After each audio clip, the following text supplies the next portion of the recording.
Ah, yes, friends. It's OGP, the One Giant Podcast, where we are your hosts. Adam Arbrecht, also covering the Brooklyn Nets and the Locked On Nets podcast. And of course, the sun-shining Floridian and season ticket holder, generational New York Football Giants fan. Andy Makowitz, how are we, sir, on a Wednesday? As you can see, I got a little bit of color yesterday, just out in the sun. I Sure. feel bad for everyone that's back home in the Northeast right now. I mean, it's supposed to be, 79, 80 degrees the next few days. I hope that your thoughts and prayers are with me just to make sure I just don't get sunburned, Adam. Listen, buddy, windburn is a real thing in the Northeast, so you got to watch out for that too. We can both be getting color, just not the kind of thing that turns into a tan necessarily on both ends. That being the case, we're going to take a quick look back at the playoff weekend, our pick selections. I have some takeaways for myself. There's also some kudos for Andy. Going to get into a news and note around a New York Football Giant player, and then of course, second round of interviews for the New York Football Giants GM spot. Maybe this is now down to the short list of candidates, the front runners, and potential coach connections there, as well as what it means, something that we didn't get to have now a new GM and a new head coach, obviously, with the dismissal of Joe Judge last week. What does it mean for the roster, free agents, et cetera? So we're going to get into it all. But let's kick it off with looking back, man. The pick selections, 5 out of 6 for you, right? That's the number. Fantastic job. I think listen, take a victory lap first and foremost, because I have thoughts around, where I maybe went astray. The only one, just to temper you, to pull you down to earth is, and shame on me, I should have taken your cue when you said you're willing to be wrong and look bad on the Patriots pick. I should have taken that and gone the exact opposite way.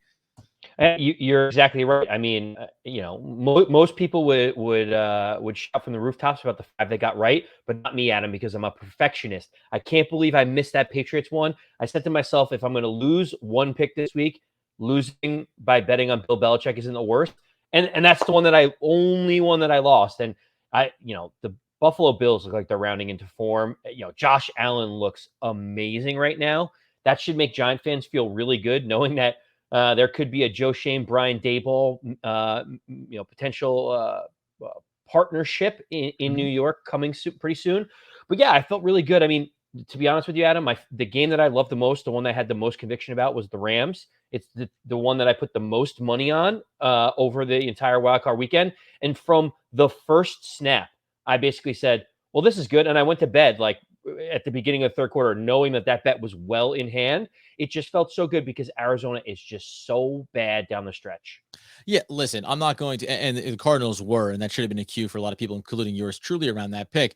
Briefly on, I thought I was going to get that Steelers one because that game actually was playing out the way I thought. I didn't think the Steelers were going to be like ultra competitive in it, but I thought a late garbage time touchdown, right? Like that was kind of in the range they were in. I was just hoping that they were going to be around that 20-point deficit, garbage touchdown, bring it down to 13, a push kind of scenario. But I'll tell you one thing, for whatever happened with Kansas City over the course of the season and Mahomes figuring some stuff out, good Lord, take the first quarter off and they still score 42 points, right? On the Cardinals one, dude, this is what I'm going to say.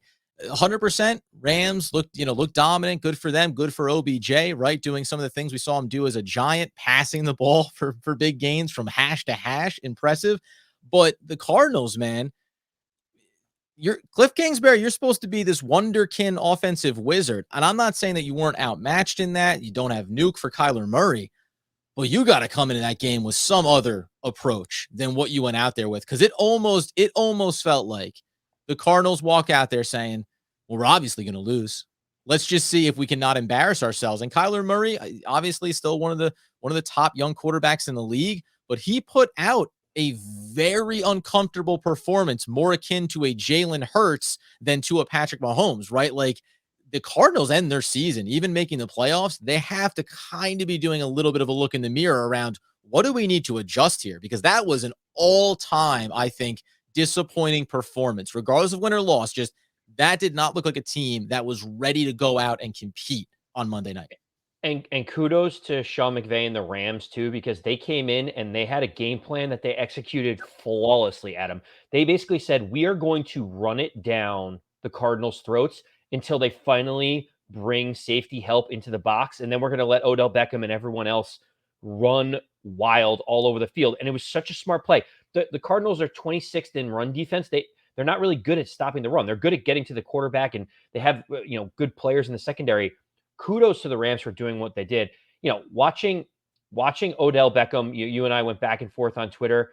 Man, it would be nice if the Giants had a dynamic playmaker, someone like Odell Beckham. Why don't we get lucky enough ever to have that type of player on our roster, right? Listen, it's great and it's awesome for Odell, but it's just it's over, man. I'm happy for him. This was not going to be his era with the New York Football Giants. That wasn't going to make a difference. You wanted to move on. Now, the hilarious thing is, and what we've talked about before is, you had to move on from OBJ, and you also had to not spend money on Kenny Golladay, right? If you were going to tell me, I'll put it though, I will agree with you on this.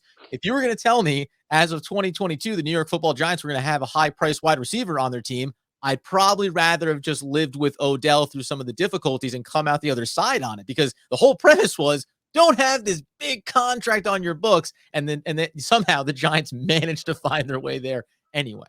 Well, when we're talking about Giants wide receivers that are currently on the roster, no disrespect to Odell Beckham, wish him well. There was one Giant receiver that was in the stands for that Rams and Cardinals game, and that was Kaadrius Toney.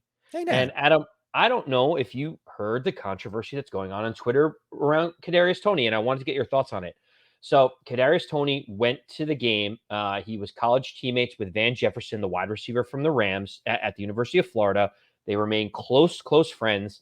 Kaadrius Toney flew out there to support his friend, but was wearing a Los Angeles Rams scarf around his neck during the game. And this has rubbed people the wrong way, because they're like, you play for one team. It's not a family member. It's a player that you played with in college, and now you're wearing another team's jersey or another team's logo on you while you're watching the game. I already know where you're going to go with this, Adam, but please let me know how you feel about Kaadrius wearing another team's logo. We'll risk the tag. I don't give a shit. This is the dumbest thing ever, and I understand when you're being a fan of a team and diehard, all this stuff. What do you care? You think Kaadrius Toney's going to run out and catch passes for the Rams next season instead of the Giants? Like, it doesn't matter. He played with the guy at college. There's connections. There's relationships in the NFL. I'm not saying I want to see Kaadrius Toney wearing a Rams hat on the Giants sideline while we're playing them next year. He's a fan. He's a friend. He goes, he watches the game. Of course, he goes, what do you want to put on? Wouldn't it look weirder if he showed up in the stadium in LA with a Giants hat on? Just reminding everybody, I'm a member of the New York Football Giants, fans. Knock it off. Okay, so I will agree with you 100%. Like, who cares? He's supporting one of his friends. Not a big deal.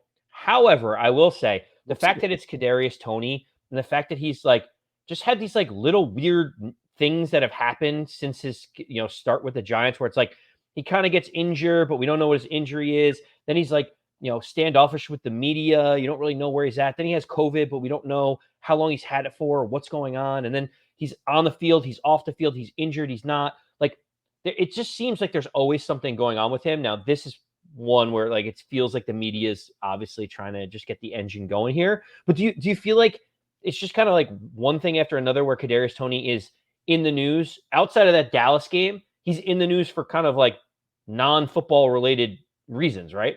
Oh, of course. Yeah, listen, I mean, diva wide receiver. I mean, I think that he's in that mold, and nothing's happened yet to be concerned about that or anything, but you can tell. And I'm not even knocking it, right? It's part of the personality. I think that that's who he's going to be as an NFL player. I think he's going to be bigger than the game at times. I think he's going to make it about him at certain stretches, and it'll be very interesting to see how the New York Football Giants move forward with him, with a new GM, with a new head coach, and what that looks like. I'll tell you right now, all this to couch inside of wide receivers, former, present, future in Kaadrius Toney and what that looks like. I'll go back to the draft and tell you, I wouldn't mind having Kwity Paye instead.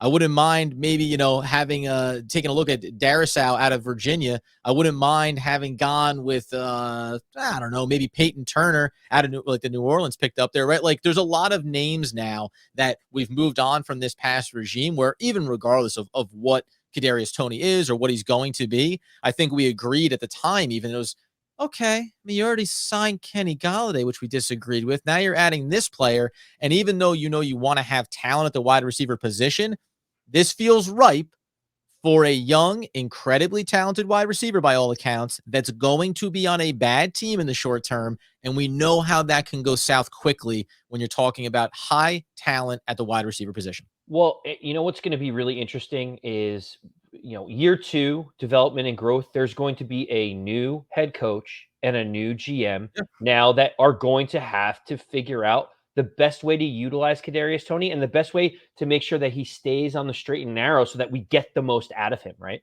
Of course. No, of course. So we'll see what that brings, obviously, as we move through the offseason. In the immediacy, though, it's of course the GM search that the Giants are engaged in right now. Second round of interviews officially came up. First one was the same one that got the first Zoom interview, all important Zoom calls. And that was Joe Schoen. As you mentioned, Buffalo Bills look really good in the game against the Patriots. We know that Dable is very closely tied to that as well. There seems to be an interest from the Giants for Dable to be the head coach. Sometimes those things I feel like get thrown out there because you're talking about the assistant GM. You might as well be talking about the offensive coordinator. He seems to be the front runner in the building. The more interesting one I think that's come out is the second name behind it. I want to get to him in a second, but do you think right now, if you're a betting man, is it the Shane Dable ticket? Is that the one that looks like it's just a lock and it's a matter of time? That's a great question. I mean, listen, so far we know Joe Schoen has interviewed. We know that Ryan Poles is in New York, presumably in the building as we're recording this podcast for his second Yes. interview. Surprisingly, they're the only two interviews out of the 9 that have been announced by the Giants, but it doesn't seem like that, the Giants have been outwardly saying, well, this is the next guy up or this is the next guy up. They just come back and say that they formally concluded.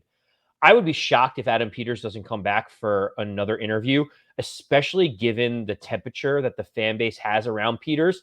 It would seem like, you're trying to get back into everyone's good graces. It's almost like you kind of have to do it as a courtesy to make it seem like he's part of this process. Because if they don't, I think Giant fans would be disappointed. But to your point, I think Joe Schoen and Daboll is definitely the leading duo in the clubhouse right now. I mean, obviously Shane was first to interview the first time. He's first to interview this time. May not mean much because his team's still competing and he needs to get these interviews done before they get into the next week. But I mean, this to me feels like Giant fans would give a thumbs up to this situation, especially given all the experience that Daboll has as an offensive coordinator in many stops. You got to feel pretty good about the Shane and Daboll connection. But what are your thoughts about Poles and what he could bring and maybe who he can bring with him? Yeah, listen, Poles get the second interview. He's the first, after obviously Shane, he's the next guy that gets the interview. It's occurring in this moment right now. I'm not gonna say surprised. Obviously, we know that the Kansas City Chiefs have been an incredibly successful team. Ryan Poles, basically his entire professional career is with the Kansas City Chiefs. I had to stop at Boston College prior to that. I like what he's done. I like that there's been this steady growth for him and rising up through the ranks of the Kansas City Chiefs. I'm not going to knock it. I'm fine with it. Before I get to the connection with a potential head coach, did you at all feel like Rand Carthon was also brought in? There was conversations. You can go back and check out. I think the last episode. I'll put it in the show notes where I talked about his connection with Thomas Brown potentially as a very young tandem that could come in as GM and head coach if you wanted to go with the dark horse candidate. Do you feel at all that this Ryan Poles thing, if we think that Adam Peters is still in the wings, is this just a Rooney rule satisfaction? You've been hearing this about how at this current moment we're down to just Mike Tomlin as a black coach in the NFL, and the Rooney rule doesn't seem to work very effectively. You have to check certain boxes. Are you concerned that that's all that this is and that they're not getting a fair shake to really state their case to be the GM of the New York Football Giants or any team for that matter?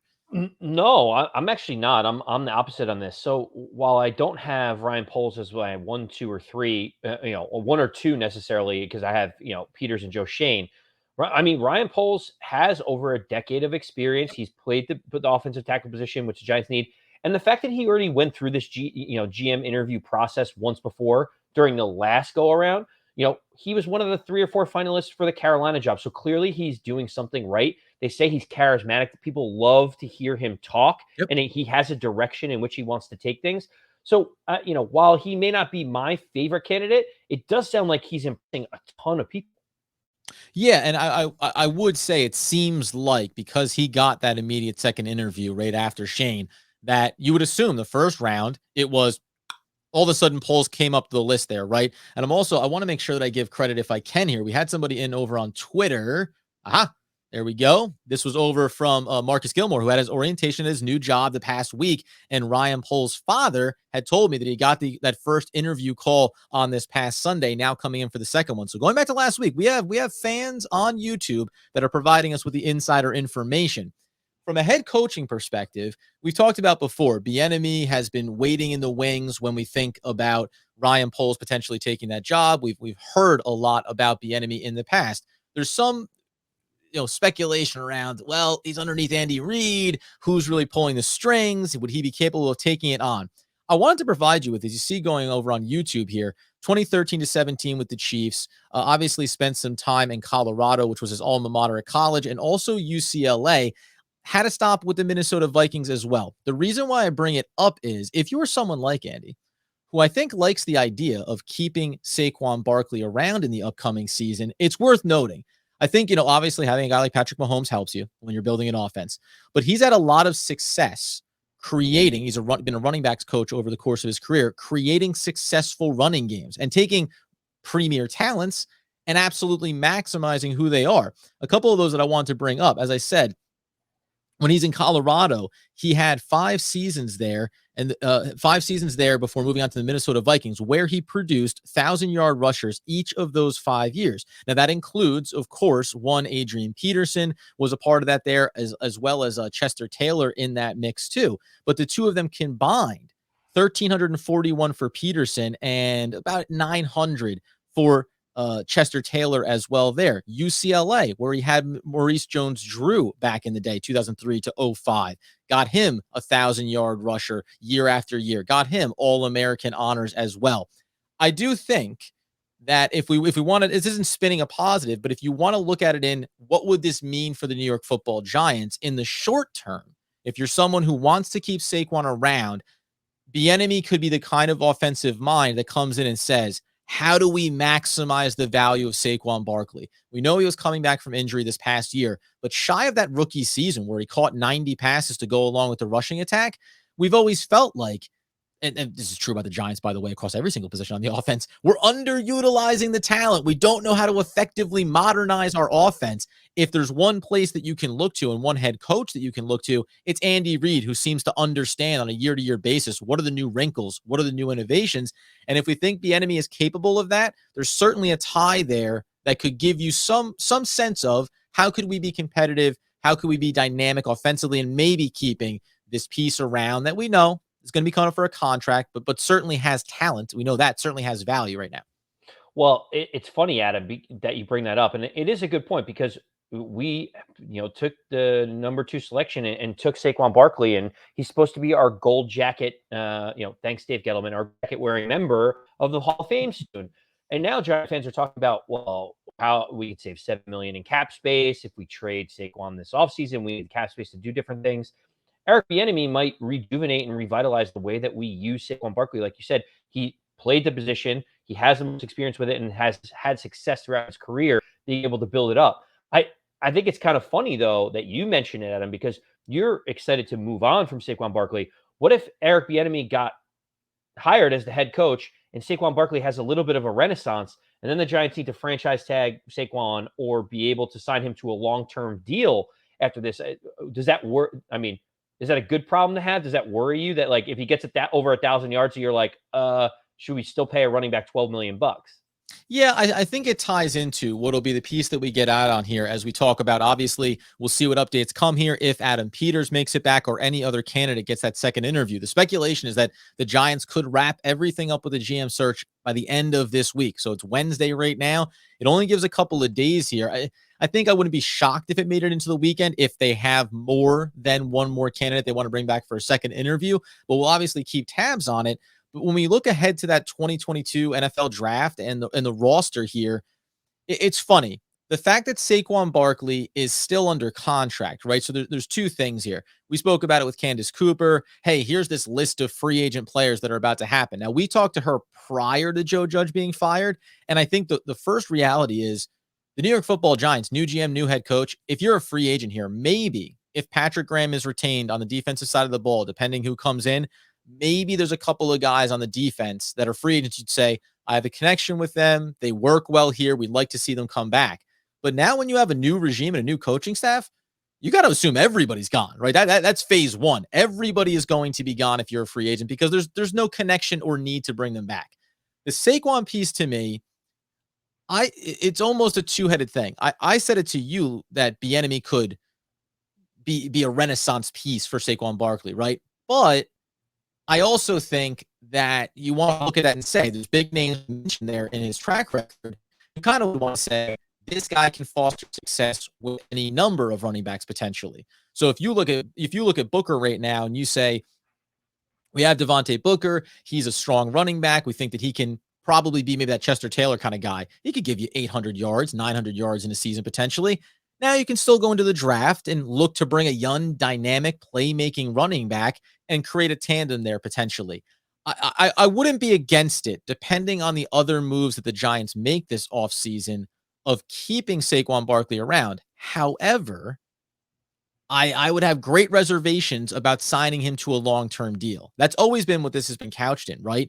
You're going to lose him, I think, because I don't think it'll make financial sense to pay him 10, 11, or $12 million a year coming up. So you need to get the value when you can. Would I hate if he's on the roster and maybe at the trade deadline when the Giants are, a 2-5 team or something, or 3-4, something like that? You just feel like, hey, we drafted a young running back, some writings on the wall here. Let's get value. Saquon looks good. What contending team really needs him? What running back has gone down somewhere else? I still think you have to keep that door open, but you do reset the table. Once the GM gets picked and then the head coach comes in, I think you reset through their vision how you feel about certain players on the roster. We talked about this at the beginning when Dave Gettleman was retiring and whether we keep Joe Judge or not. And the whole idea about whether we keep Joe Judge or not, I know majority of people wanted him out. He left. People were asking the same questions about Daniel Jones, about Saquon Barkley. The answer to me has always been the same. You give the GM full autonomy to make every one of these decisions in the mold of what he wants his team to be. If he likes Saquon Barkley and wants him here and believes he can get the most out of him, perfect. Keep him, make him your focal point. If he says we need to trade him, we need to draft a quarterback first round, and we're going in this direction, fine. It doesn't matter how much I like Saquon Barkley. It doesn't matter how much I like Daniel Jones. It's all on this person because I don't want any more excuses. I don't want, well, this ownership team told me I had to take this guy, or this head coach or GM told me I needed to do this and vice versa. I didn't agree with it.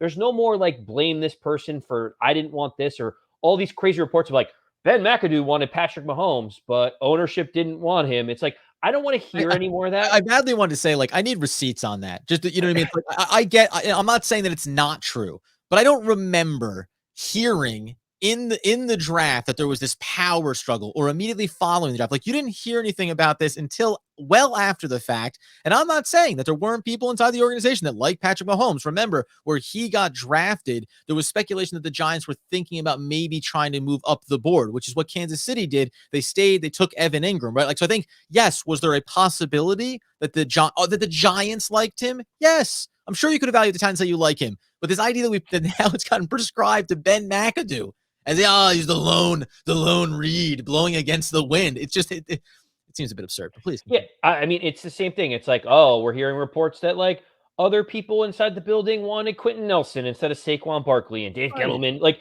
everyone keeps pointing, fingers at whose fault it was to draft this person. I want a GM and a head coach that are together, that make these decisions together and collectively decide on these things, and no more he said, she said, pointing fingers about who they wanted to draft. That's why I'm most excited about this clean break. It gives the new GM and the new head coach every option on the table, especially going into the draft or free agency. If there's a guy that the Giants are losing that they want to bring back on a little bit of a cheaper deal, they now have the ability to do that, right? Like they have the whole situation is completely wide open for this head coach and GM. And that's the way it should be if we want a 180 from the direction that we've been in, Adam. Yep. And listen, at the end of the day, the draft is now 99 days away. As Andy put it, got 99 days and the draft is won. You look at this and say, whether it's Bieniemy, whatever GM, whether it's Dable, whatever head coach, whatever it's going to look like here, when you come to this draft, and we're going to start to do this on the in-between days when there isn't news about the GM or the head coach on Friday, come back in. We're going to be making our picks. I have some work to do, 2 points for every game now. So I'll figure it out. I'm not too concerned. I'm what they call a late bloomer. But when you look at this draft, we're going to start to go into, no matter who's it comes in, the offensive line is still priority number one. The Giants have 3 picks between 2 in the first round and that high second round pick. There are 8 or 9 offensive linemen in the top 40. The New York Football Giants have to look at this collection of talent and figure out a way to address 2 positions across that offensive line. There's a lot of names there. There's a lot of ways the top of the board could fall. Would it be prudent for the Giants to trade out of one of those picks and take advantage of projecting forward to quarterbacks that could be coming out in the following draft class? Or are there viable options here that improve this team in the short term? That's the next piece that we dive in on here, because Bieniemy, you want to make Saquon Barkley a stud again? You need an offensive line. If you want to give Daniel Jones one last look, Dable, you need an offensive line, right? So no matter how you slice it, the best path forward is the best path forward for any NFL team. Having a strong offensive line, having a strong defensive line, and having some success. So we'll start to break down some of these guys here. There's a few different boards. Mel Kiper just came out of this first mock draft, but you've got ESPN's top players available. You got the Draft Network, and there's some differences here. A couple of guys are in stark place positions as far as being maybe mid-20s versus being top 10. So we'll try to start to disseminate through that information, because that's the next phase here. The Giants free agency, we get it. Guys that are going to be coming and going, fine. The draft is where this team starts its rebuild under whichever GM, but it has to be one that's hit with success. And we'll take a look back, by the way, Andy. Kudos to the both of us, because there's a number of names from last year's draft that we thought the Giants should have taken a good long look at that had pretty damn successful rookie seasons. This is true. Adam, just to correct you on one thing, it's 99 problems, but the draft ain't won. It's not 99 days till the draft ain't won. Give their listeners what they want, okay? I said the 99 days and the draft is one. No, okay. 99 days. I'm the hip hop specialist. Well, you may not be, so I completely. Yours is far classier and more effective, and certainly more tying into the song, obviously. But that's neither here nor there, Andy. We will be back in talking about the New York Football Giants, breaking down what comes next for them, and hopefully highlighting who the GM is, and then deep diving on those head coaches available. Until next time, follow us on social media, get it on the YouTube comments, hit us up with who you want to be the GM, the head coaches you would prefer. There's that loose rumor that one Brooklyn native, Brian Flores, wants to come into Big Blue and bring along Deshaun Watson with them. Hit us up with it. We want all, man. Follow us at One Man Podcast. And until next time, as Andy Makowitz wants, needs, and nay, demands the people know. As always, let's go Big Blue.